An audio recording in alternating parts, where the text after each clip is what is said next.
Breaking news out of Volusia County. We've been showing you severe erosion in Wilbur by the sea, and a home has collapsed into the ocean there. The ocean floor off Florida's coast gave way in a way no one had ever anticipated. A sudden collapse that transformed what was once thought to be stable seabed into a spectacle of shifting earth and unveiling secrets. The event stunned both locals and scientists because beneath the turquoise waters, something extraordinary had been hidden all along. When the crust buckled and vast tracts of sediment fell away, it revealed a landscape that was both alien and strangely familiar. An underwater world that seemed to have been preserved for centuries, waiting for this exact moment to reappear. Before we start, smash the like and subscribe buttons for more updates. The collapse began subtly. Reports first mentioned unusual currents, strong enough to drag buoys off course and confuse fishers who had known these waters their whole lives. But within hours, sonar readings confirmed what could hardly be believed. A depression was forming, stretching wider and deeper with every passing moment. The floor itself was falling, folding into itself as though the ocean were swallowing its own foundation. By the time the collapse stabilized, what had been a flat seabed was now a gaping chasm, and more intriguingly, new terrain had emerged around it. Out of the murky depths rose rocky outcroppings that seemed too sharply defined to be natural formations. Encrusted with corals, yet oddly geometric in shape, these structures caught the attention of marine geologists immediately. Patterns etched into stone looked deliberate, like walls or columns that had once stood in open air before being buried by time and sea. Questions erupted almost instantly.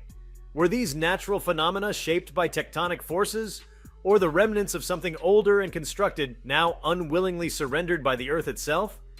The implications stretched beyond geology. Marine biologists rushed to study the sudden exposure of ecosystems that had been sealed away in darkness. Caverns lined with bioluminescent algae glowed faintly, a shimmering green and blue halo beneath the waves, illuminating creatures no one had documented before. Strange fish with translucent scales darted in and out of cracks, while long-limbed crustaceans scuttled across the freshly revealed surfaces, species that seemed to bridge the gap between familiar marine life and something prehistoric. It was as though an ancient biological vault had been opened, releasing specimens preserved in an underwater laboratory of nature's making. Divers who ventured close described an eerie silence broken only by the creaking groan of shifting stone. They found chambers beneath the new cliffs that suggested passageways leading further down, deeper into the labyrinth of collapsed rock. Some swore they saw carvings, weathered but still recognizable, etched into the stone like forgotten inscriptions. Whether imagination fueled by adrenaline or genuine markings left by an unknown hand, the accounts only heightened the mystery of what had emerged. The geological collapse also changed the behavior of the surrounding waters. New currents spiraled through the chasm, altering the migration routes of fish and disrupting coral reefs nearby. Entire schools of tarpon and snapper gathered around the edges of the abyss as if drawn to it, while sharks circled in greater numbers than usual. The event seemed to call to marine life in ways scientists could not explain, raising questions about the presence of mineral-rich vents or magnetic anomalies beneath the site. For coastal communities, the sudden change meant both risk and opportunity. Fisheries might thrive on the new abundance, but the instability of the ocean floor posed dangers to boats, docks, and livelihoods. One of the most startling aspects of the collapse was the exposure of fossilized remains embedded within the freshly revealed rock faces. Enormous vertebrae, larger than those of any modern whale, jutted out of cliff-like walls.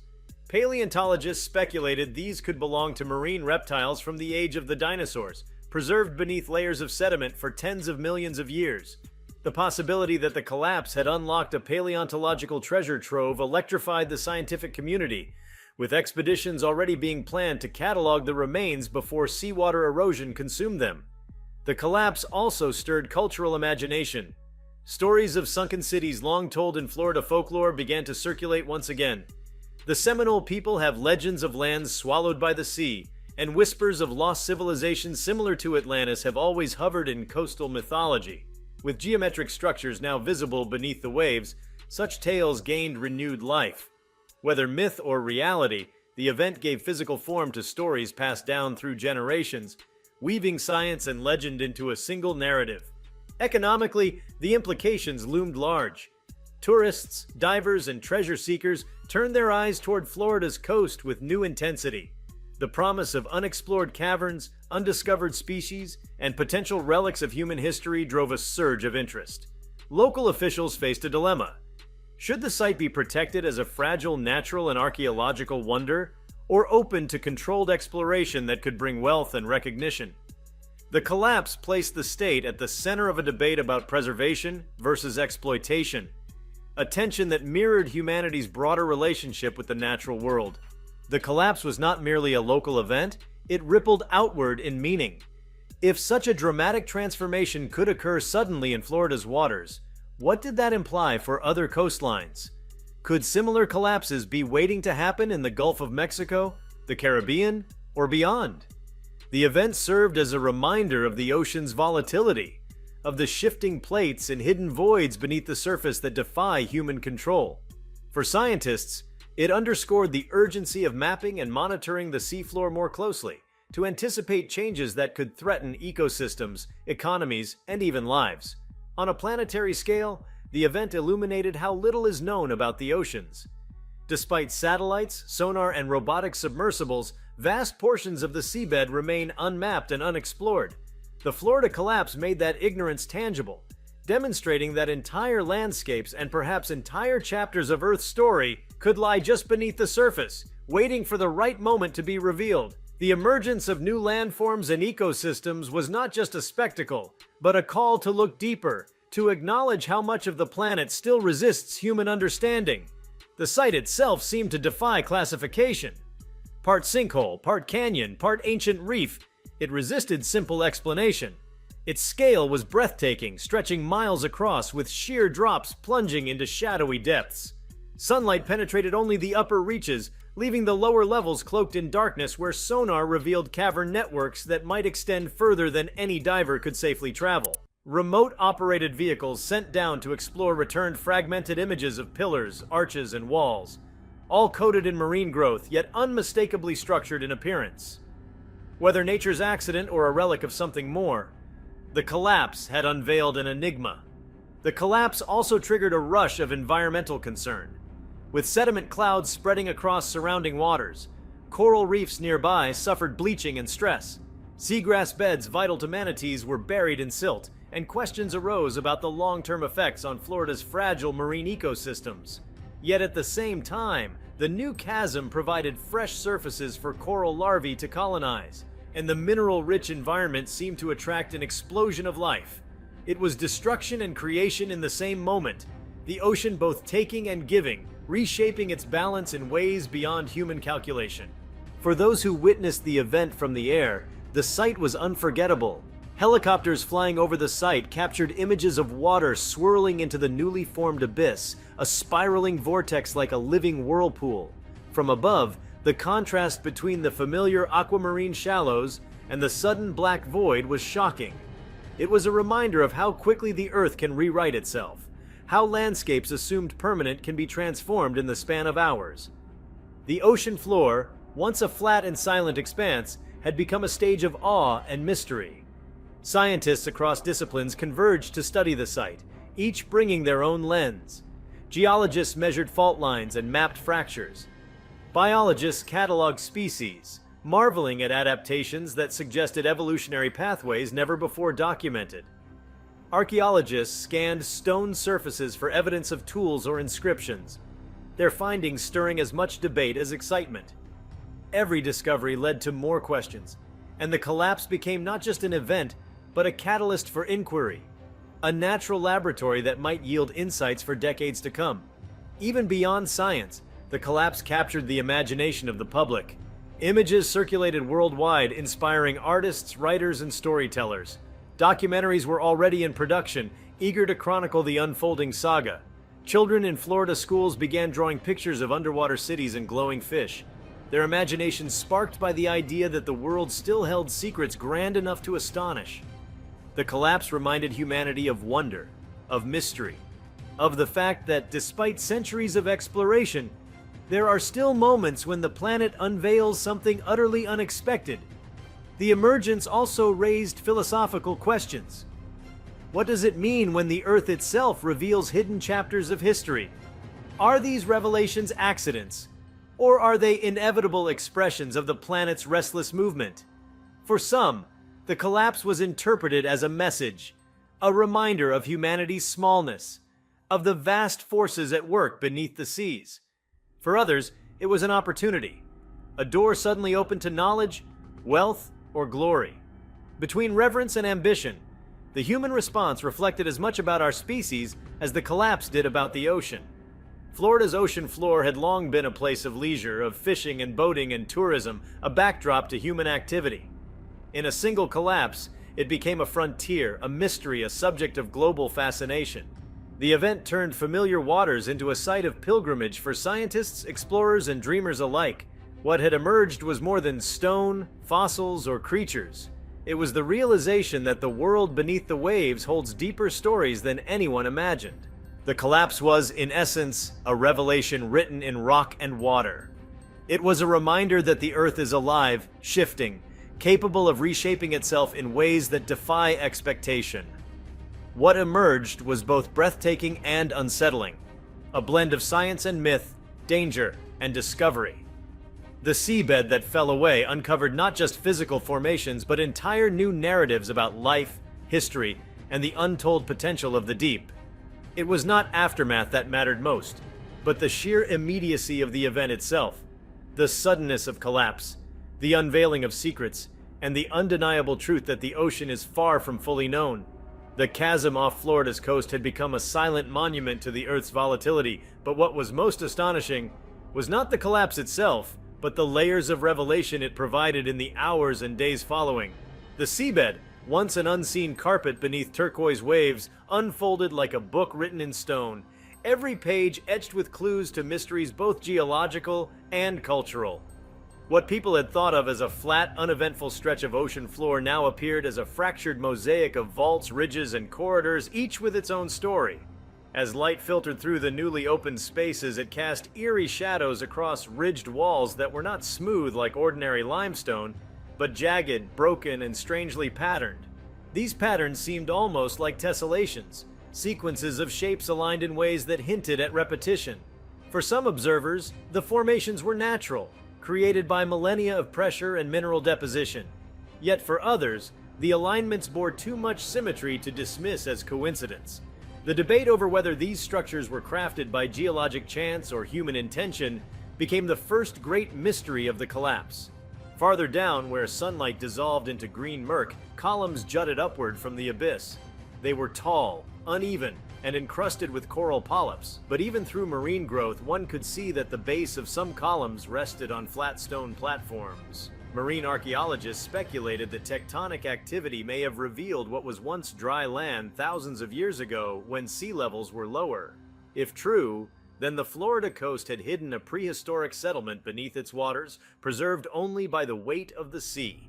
Each dive to the columns brought back fragments of pottery-like material, hardened almost into stone, suggesting traces of ancient habitation. The collapse also produced a surreal landscape of vents that expelled mineral-rich water, shimmering as though the ocean itself had sprung leaks. Around these vents grew mats of bacteria glowing faintly under ultraviolet light, a ghostly illumination that painted the water in hues of purple and green.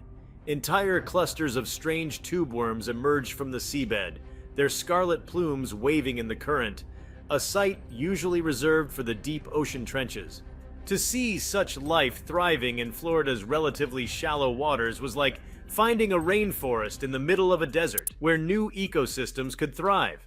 Among the eerie details were caverns that carried sound in unsettling ways.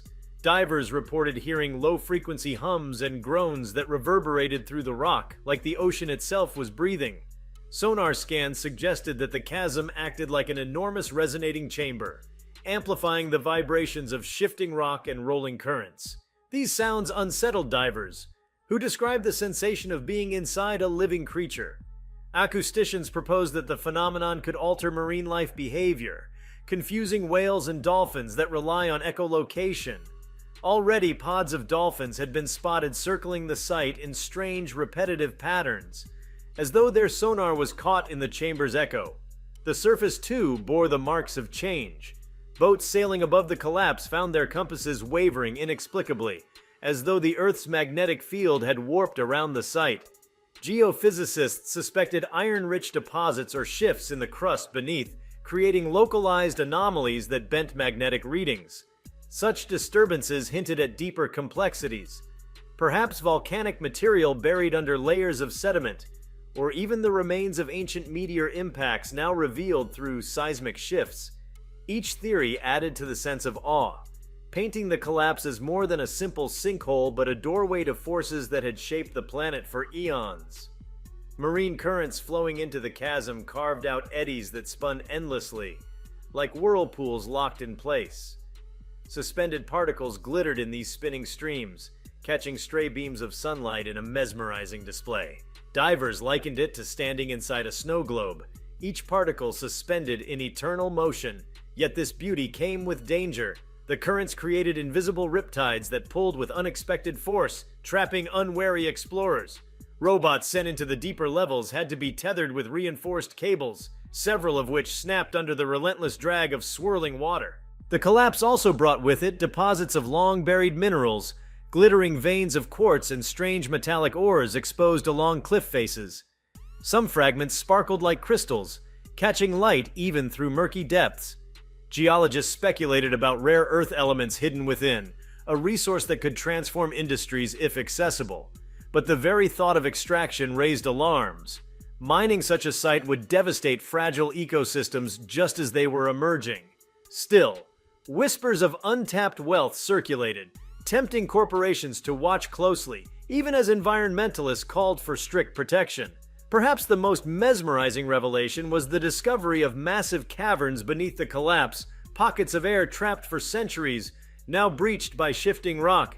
Submersibles detected bubbles rising from fissures, some large enough to distort the surface above like boiling water. These caverns, filled with ancient air and gases, might preserve atmospheric samples from eras long past. For climatologists, this was a rare chance to peer into Earth's history, to measure what the air was like thousands or even millions of years ago. Each bubble that escaped into the ocean felt like a secret slipping away. Inside the cavern networks, explorers encountered formations resembling stalactites and stalagmites, evidence that the area was once dry land before it was claimed by the sea. These mineral sculptures glistened like chandeliers when illuminated by dive lights, their tips sharpened into crystalline daggers. Some formations were hollow, echoing with a hollow chime when struck. The thought that human ancestors, or entirely unknown cultures, might have once walked through these chambers electrified imaginations. It was as if the collapse had cracked open a time capsule sealed by the ocean itself. The event also carried seismic reverberations. Sensors along Florida's coast recorded tremors as the collapse unfolded, vibrations that traveled across the seabed like ripples on a drum. Residents inland reported faint shudders, like distant thunder rolling beneath their feet. These tremors were not catastrophic, but they hinted at broader tectonic shifts below the region. If one section of seabed could collapse, could others follow? The prospect added urgency to studies, for the collapse might not be an isolated incident, but part of a chain of instability running along the continental shelf. While scientists debated theories, explorers spoke of moments that felt closer to myth than science. One diver described swimming through a chamber where shafts of sunlight pierced through fissures, illuminating walls painted with colors that seemed too vibrant to be natural. Purples, golds, and deep reds streaked across rock faces, minerals oxidized into strange palettes by centuries underwater. Another diver recounted seeing an archway of stone that framed the abyss beyond like a cathedral window, a portal into darkness. These were not mere rocks. They felt like sculptures shaped by forces both geological and spiritual. In the weeks following the collapse, schools of fish adapted to the altered landscape. Barracuda gathered near the new cliffs, striking at prey in coordinated bursts. Sea turtles explored the lower ledges, grazing on sudden blooms of algae. Even the elusive giant squid, rarely glimpsed near the surface, was spotted by sonar lurking near the bottom, perhaps drawn by changes in current or the lure of new prey. Each encounter revealed how quickly nature reclaims even the most dramatic upheaval, weaving chaos back into its own designs. At night, the site transformed into something otherworldly. Bioluminescent organisms colonized the freshly exposed rock, casting the abyss in shifting patterns of blue-green light. From the surface, the glow resembled an aurora beneath the sea, a living constellation shimmering below the waves. Photographers who captured the spectacle described it as surreal, like staring into a mirror of the night sky inverted underwater. The collapse, terrifying in its violence, had also birthed beauty that seemed almost deliberate, as though the Earth itself sought to dazzle those who gazed upon its secrets. Even as studies unfolded, the collapse ignited public imagination in ways that transcended science. Writers spun tales of forgotten civilizations swallowed by the Atlantic, while filmmakers envisioned documentaries and dramas set amid the eerie ruins. The site became a symbol of the unknown, a reminder that despite satellites orbiting above and submarines plumbing the deep, Earth still holds mysteries powerful enough to rewrite what is believed about history and nature. Children spoke of underwater palaces and sea dragons hidden in the chasm, their imaginations feeding on the awe carried by adults who had glimpsed the reality. The collapse also provoked questions of stewardship. Should humanity leave the site untouched, a monument to natural forces beyond control? Or should it be studied aggressively, mined for data, resources, and possible relics? Voices rose on all sides, scientists calling for careful documentation, businesses eyeing potential profits, locals wary of how tourism might disrupt fragile communities. The collapse became more than an environmental event. It was a mirror of human priorities, forcing difficult choices about curiosity, conservation, and exploitation. If you like this video, please give it a like and subscribe to our channel. Also, leave your comments below and tell us. What are your thoughts on Florida's ocean floor collapse, disaster, or hidden discovery? We want to hear from you. Thank you for watching, and see you next time.